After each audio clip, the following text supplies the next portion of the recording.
Movie के start होने पे हमें बताया जाता है कि इस पूरे यूनिवर्स को 3 गॉड मैनेज करते हैं। वाटर गॉड, स्काई गॉड, अर्थ गॉड। वाटर गॉड जो कि स्वर्ग लोक में होते हैं वो सबसे पावरफुल होते हैं और उन्हें हाबिक बोला जाता है। उन्हें बोला जाता है कि अगर उन्हें स्वर्ग लोक का राजा बनना है तो उन्हें 3 पत्थर लाने होंगे जो कि पृथ्वी पर रह रहे 3 गॉड्स के पास है, और उन्हें ढूंढने के लिए उन्हें मैप मिल जाएगा। और पृथ्वी पे गॉड्स के सर्वेंट भी है जो कि इसमें उनका हेल्प करेंगे, लेकिन उनको याद नहीं होगा कि वो गॉड्स के सर्वेंट हैं, तो हाबिक को उन्हें याद दिलाना होगा। नैमसुई जो कि पृथ्वी पे बहुत बार जा चुका है वो भी वाटर गॉड के साथ जाएगा। सीन शिफ्ट होता है फीमेल लीड की तरफ जो कि एक मेंटल पेशेंट को हैंडल कर रही थी। वो मेंटल पेशेंट उस पर अटैक करने लगता है, उसका कलीग आके उसे बचा लेता है। यहाँ फीमेल लीड का नाम सोहा होता है जो कि एक साइकेट्रिस्ट होती है, लेकिन उसका बिजनेस बिल्कुल भी अच्छा नहीं चल रहा था और उसे बहुत सारे बिल्स पे करने थे, इसीलिए वो बहुत दुखी थे और खाना खा रही थी। खाना खाने के बाद वो पार्क में जाती है और वहाँ से वो कुछ निकालने लगती है। वो एक डायमंड रिंग होता है जो कि उसके एक्स बॉयफ्रेंड ने उसे गिफ्ट किया था। वो सोचती है कि इसे बेच के वो सारे बिल्स चुका देगी और यहाँ से कहीं दूर चली जाएगी। के बाद वो आसमान में एक टूटता हुआ तारा देखती है और विश मांगने लगती है, लेकिन वो उसके सिर पे लगता है। वो हाबिक होता है जो कि बिना कपड़ों के था और वो सोहा के कपड़े ले लेता है।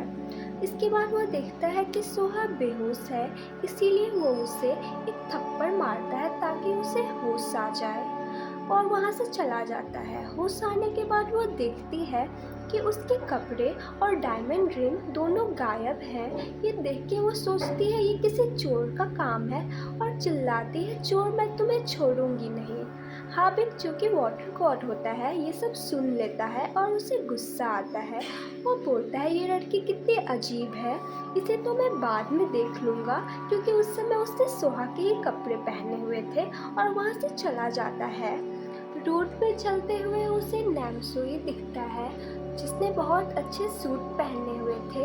ये देख के हाबिक को जलन होता है और वो नैमसुई के सूट को खुद पहन लेता है और उसे बोलता है कि हमें वापस स्वर्गलोक जाना होगा क्योंकि मेरा मैप भी गुम हो गया है और मेरे पास पावर भी नहीं है, इसलिए लगता है हमें वापस जाना होगा।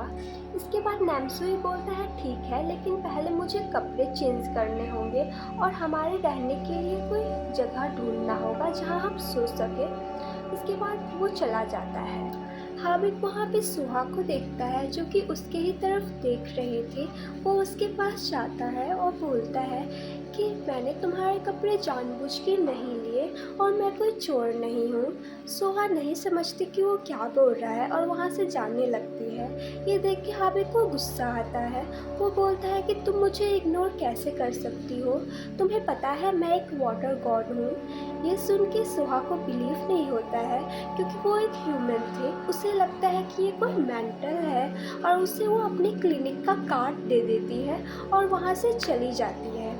इसके बाद नैमसुई आता है जो बोलता है कि मैंने आपके सोने के लिए जगह ढूंढ लिया है, और वो कोई और जगह नहीं बल्कि बच्चों का प्लेग्राउंड होता है और रात भर वो लोग वहीं पे सोते हैं। सुबह होने के बाद नैमसुई और हाबिब दोनों स्वर्ग के दरवाजे के पास पहुंच जाते हैं जहां पे सोआ भी आई होती है और उन दोनों को देख के बोलती है क्या तुम्हें ये ज़मीन खरीदना है।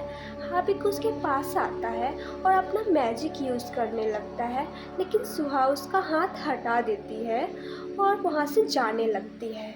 ये देख के नैमसुई सोहा के कार के सामने आ जाता है और उसे चोट लग जाता है। सोहा उन दोनों को कार में बैठा लेती है ताकि उनको हॉस्पिटल ले जाए, लेकिन वो रास्ता भटक जाती है और उसके कार का पेट्रोल भी ख़त्म हो जाता है। हाबिब नैमसुई को बोलता है कि तुम जाके पेट्रोल लेके आओ और हम दोनों यहाँ वेट करते हैं। जब सोहा और हाबिब वॉक कर रहे थे तो सोहा एक जंगली सुअर को देखती है और हाबिब का हाथ पकड़ के दौड़ने लगती है। हाबिब बोलता है क्या हुआ, लेकिन सोहा बोलती है कुछ मत पूछो बस भागो। हाबिब फिर उसका हाथ खुद पकड़ लेता है और दोनों भागने लगते लगते हैं। इसके बाद वो लोग कार की डिक्की में जाके छुप जाते हैं, लेकिन जंगली सुअर वहाँ भी आ गया था और ज़ोर से पटकने लगता है। फिर सोहा हाबिब को ज़ोर से पकड़ लेती है। इसके बाद नैमसुई आ जाता है और डिक्की खोलता है। फिर वो लोग पेट्रोल डाल के वहाँ से चलने लगते हैं। आते वक्त हाबिब ड्राइविंग करता है। नैमसुई पूछता है कि आपने ड्राइविंग कब सीखा? तो हाबिब बोलता है कि अभी सुहा को देख के। सुहा बोलती है, क्या तुम्हारे पास ड्राइविंग लाइसेंस नहीं है? और वो कार रुकवा के बाहर निकल जाती है और उल्टी करने लगती है। इसके बाद वो हाबिब को बोलती है कि बहुत हुआ, अब मुझे अपने रास्ते जाना चाहिए। हाबिब नैमसुई को बोलता है कि अब मुझे इसे किसी और तरीके से याद दिलाना होगा कि ये गॉड सर्वेंट है। और हाबिब सोहा को जाके किस कर लेता है और इस एपिसोड का एंड हो जाता है। Thank you for watching.